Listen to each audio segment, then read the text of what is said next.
Yeni bir videodan herkese tekrardan selamun aleyküm. Bugünkü videomuzda da yine gündemdeki gelişmeleri sizlere aktarmaya devam edeceğim. Kıymetli dostlar, bugünkü ilk konu başlığımızda hep birlikte bir El Monitör'e konuşan PKK elebaşına uzanacağız. Terör örgütü PKK'nın elebaşlarından olan Serdar Yektaş El Monitör'e bir röportaj verdi.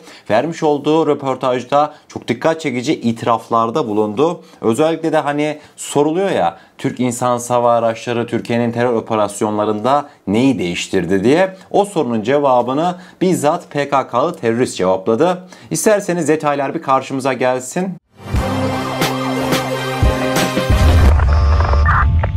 Türkiye'nin yaptığı operasyonlarla köşeye sıkışan terör örgütü PKK elebaşlarından Serdar Yekşan, örgüte yakın değerlendirmeleriyle bulunan El Monitör'e bir röportaj verdi. Türkiye'nin Irak ile güvenlik anlaşması imzalamasına tepki gösteren terör örgütü elebaşı, Türk İnsan Hava Araçları tarafından düzenlenen operasyonlarda ölen PKK'lı teröristlerin sayısının her geçen gün arttığını, terör örgütünün karakollara baskınlar düzenleyebildiği günlerin geride kaldığını ve örgütün yer altına çekilmek zorunda kaldığını belirtti. El Monitör'de yayınlanan röportajda örgüt üyesi ayrıca Türk Silahlı Kuvvetleri'nin başarılı operasyonlarının ardından varlıklarının büyük oranda Türkiye sınırlarının dışına, yani Suriye ve Irak'a kaydırmak zorunda kaldıklarını söyledi. PKK'nın başlangıçta Türkiye, İran, Irak ve Suriye'den bağımsız bir sözde Kürt devleti kurmak için yola çıktığını, gelinen noktada ise tünellerde yaşadıklarını söyleyen terör örgütü elebaşı, Türkiye'nin Irak'ta yaptığı askeri operasyonların ardından Irak ile yapılan güvenlik anlaşması nedeniyle de üzerlerindeki askeri baskının arttığını kaydetti. 2015'ten itibaren büyük kayıplar vermeye başladığımız doğrudur.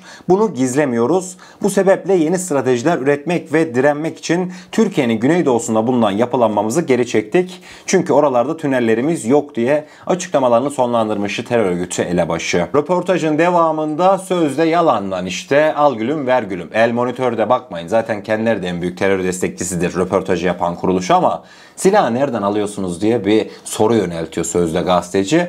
Hiç o mevzulara girer mi? Hiçbir şey söylemiyor. Silahı nereden aldıklarının gizli olduğunu belirtiyor. Devamında YPG ile bağlarının olup olmadığı da kendilerine yöneltiliyor. Kurmuş olduğu cümle aynen şu: YPG'li yoldaşlarımızla sözde Kobani'yi savunurken beraber mücadele ettik DAEŞ'e karşı. Bu cümleleri kuruyor. Aslında bu cümleler bile YPG ile PKK'nın tıpatıp aynı olduğunun bir kanıtı. Tekrardan fark ettiniz değil mi insan hava araçlarımızın önemini, Türkiye'nin kaderini nasıl değiştirdiğini.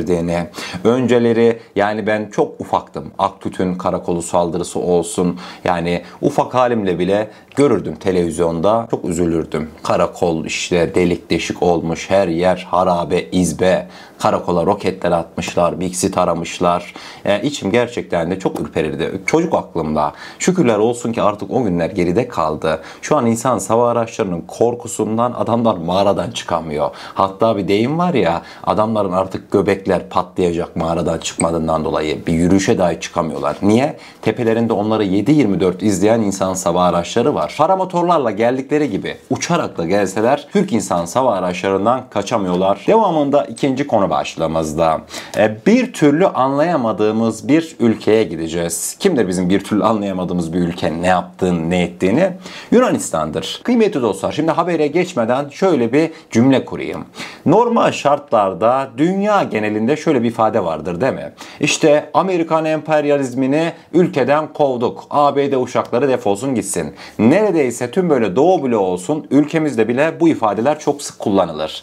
ABD güçlerinin ülkeden çıkması istenir değil mi bir ülkeden? Vallahi Yunanistan'da bu işler böyle yürümüyor. Yunan basınından Pentapostagma son yapmış olduğu haberinde Dede Ağaç'taki sessizliğe değindi. Dede Ağaç limanı vardı, hatırlayacağınız üzere. ABD'ye Türkiye sorduğunda hayırdır ne işiniz var orada dediğinde, ya senlik bir şey yok biz Rusya karşı orayı kullanıyoruz deyip, ama gerçekte hedefin Türkiye olduğu bir liman vardı, hatırladınız mı? Dede Ağaç'ta son bir senedir sessizlik hakimmiş ve Yunanlılar bu durumdan oldukça rahatsız. Onların rahatsız olduğu şey aslında birazcık baş başa kalmamız, ama neyse, haberimizin detayları bir karşımıza gelsin. Çok dikkat çekici gelişmeler mevcut. Yunan basınından Pentapostagma aynen şu başlığı atmıştı. Amerikalılar neden Dede Ağaç'tan kayboldu? ABD Osmanlı'nın sızlanmalarına boyun eğip rotamı değiştirdi. Geçtiğimiz senenin Mart ayından bu yana hiçbir şekilde Dede Ağaç bölgesinde ABD askeri malzeme taşıyan bir Amerikan gemisini göndermiyor. En son olarak NATO'nun Ukrayna yakınlarındaki Büyük Atlantik Resolve 2024 askeri tatbikatını desteklemek için bölgeye geldiler ve helikopterlerle araçlar indirdiler. Son birkaç yıldır askeri tesisatın taşınmasından sorumlu olan üst düzey ABD'li yetkililer bile artık şehirde görülmüyor. Tabii kıymetli dostlar, Yunan basını da ne değişti ve bu oluyor diye kendine sormuştu. Niye Dede Ağaç'ın önemi yitirildi diye cevaplamıştı. Gelişmelerde Türkiye'nin Dede Ağaç'taki Amerikan varlığına ve özellikle de İstanbul Boğazı'ndaki bypass'a ilişkin rahatsızlıkları, sürekli şikayetleri, protestoları ve hatta saldırgan açıklamaları rol oynadı. Türkler şu an görünürde başarıya ulaşmış gibi görünüyorlar. Türkler bir şekilde ABD'yi ikna etti demişti. Son olarak da birazcık da hani çuvaldızı kendine batır derler ya. Tam da bu mevzuya örnek kendisini eleştirmişti Yunan basını. Nasıl kendisini? Yunan halkının bölgedeki o vurdum duymaz kendilerince tavırlarından bahsetmektelerdi. Neydi mesela? Ancak kesin olan şu ki Dede Ağaç'ta yalnızca Amerikan varlığına değil, daha da büyük bir orduya yönelik yüksek beklentiler en iyi ihtimalle şu an donmuş durumda. Ve Atina medyasında hakim olan şey, şehirdeki ABD askerlerinin tükettiği binlerce yumurtayla ilgili skandallardan, gayrimenkul sahibi olanların aşırılıklarından ve Amerikan varlığının çağrılmasıyla hızla yükselen gıda veyahut da market fiyatları bölgeyi tam bir yaşanmaz hale getirdi diye kendi içinde sitem etmekteydi Yunan basını. Ben bu haberi gördüm. Orada bir ifade vardı. Dikkat ettiniz mi? ABD'li askerlerin yumurta krizi. Ulan dedim, Dede Ağaç'ta yumurta krizi ne alaka? Mevzuyu ben vallahi bilmiyordum. Yalana gerek yok. Sonrasında bir araştırdım. Geçtiğimiz sene Yunan bölgede yaşayan halk ne demiş biliyor musunuz? İşte ABD'liler geldi. Bunlar peynir ekmek gibi sürekli yumurta tüketiyor. Bunlar yüzünden bizim kendimiz yiyeceğimiz yumurtamız kalmadı. Yumurtasızlıktan kırılıyoruz diye çıkış yapmışlar. Yunan basını da diyor ki sen ABD askerleri geldi diye işte yumurtayı bahane ettin. Adamları kovmak istedin. Devamında adamlar kendileri eve çıkmak istedi Dede Ağaç'ta. Onlara kira fiyatlarını yükselttin. Marketten 2 soda bir ekmek aldı. 3 ise 5 çektin fiyatına. Durum böyle olunca da Amerikalılar tabii ki ülkemizde kalmaz diye kendi kendini eleştirmekteydi. Vallahi ben Amerikan emperyalizmine bu kadar aşık bir memleket daha önce hiç görmedim. Tabii ki de adamlar da Amerika'nın kara kaşına, kara gözüne hasta değil. Burada mevzuda aslında ülkemiz Türkiye. Türkiye'nin korkusu görmüş olacağınız üzere Amerikalılara ne olur gitme dahi dedirtebiliyor Yunanlılara. İlginç bir haberdi, sizlerle paylaşmak istedim diyorum ve devamında bugünkü 3. konu başlığımızda hep birlikte bir sosyal medya haberlerimize gelmiş oluyoruz. Yine sizler için birbirinden önemli, birbirinden dikkat çekici gelişmeleri bir güzel derledim. Detaylar bir karşımıza gelsin. Rusya'ya gideceğiz. Rusya Dışişleri Bakanlığı Ukrayna'ya silah temin etmemesi ve batılı ülkelerin politikalarına katılmayı reddetmesi için Türkiye'ye çağrıda bulundu. Rusya Federasyonu Dışişleri Bakanlığı resmi bir yazılı açıklama yaptı. 19 Ağustos'ta Rusya Dışişleri Bakan Yardımcısı Mihail Galuzin'in talebi üzerine Türkiye'nin Moskova Büyükelçisi Tanju Bilgiç kabul edilmişti. Ukrayna Savaşı'nın durumu tartışıldı görüşmede.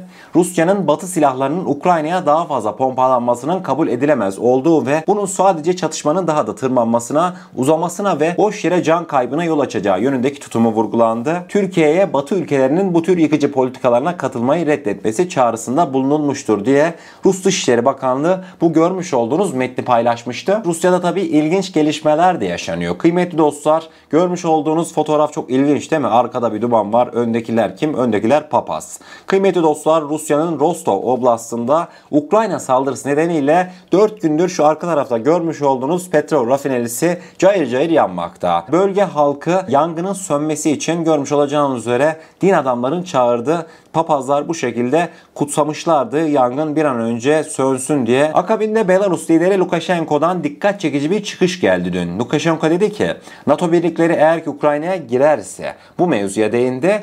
Bu durumda taktik ve stratejik nükleer silah kullanılacak, anında korkunç seviyede tepki verilecek diye bir ifadesi olmuştu. Lukashenko'nun açıklamaları bitti mi? Bitmedi. Paşinyan'a da sağlam bir giydirdi Lukashenko. Son dönemde Batı ile yakınlaşma siyaseti izleyen Ermenistan'a bizim dışımızda Ermenilere kimin ihtiyacı var? Kimsenin onlara ihtiyacı yok. Ermenilerin kendi ekonomisini geliştirmeleri ve sahip olduklarına odaklanmaları gerekiyor. Hangi Fransa, hangi Macron?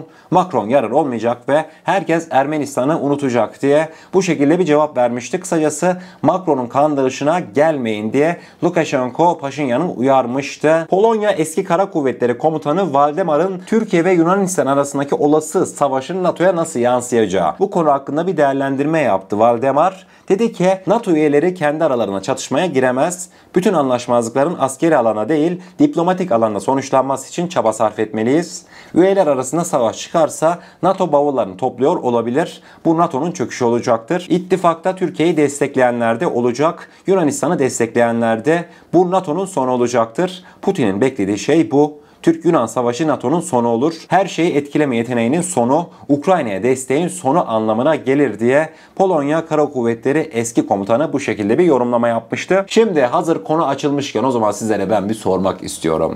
Oldu diyelim. Yunanistan'la Türkiye bir savaşa girdi. İşgal altındaki adalarımızı da 15-20 dakika içerisinde hemen aldık. Adalarda Türk bayrağı dalgalanıyor. Savaş işte güzel bir şekilde ilerliyor. Türkiye sahada eze ilerliyor. Şimdi sormak istiyorum. Sizce NATO ülkelerinden kim Türkiye'yi destekler, kim Yunanistan'ı destekler? Yorumlarda lütfen görüşlerinizi belirtin. Liste halinde de belirtebilirsiniz. Ben de merakla yorumlarınızı okurum diyorum ve bugünkü videomuzun sonuna gelmiş oluyoruz. Eğer kanalımıza ilk defa gelmekteyseniz kanalımıza abone olarak bizlere destek olabilirsiniz. Videomuzu gerçekten beğenmişseniz aşağıda bulunan beğen butonuna basarsanız bizlere oldukça mutlu edersiniz. O zaman ne diyelim? Kendinize çok iyi bakın. Allah'a emanet olun. Her şey istediğiniz gibi olsun. Sağlıcakla.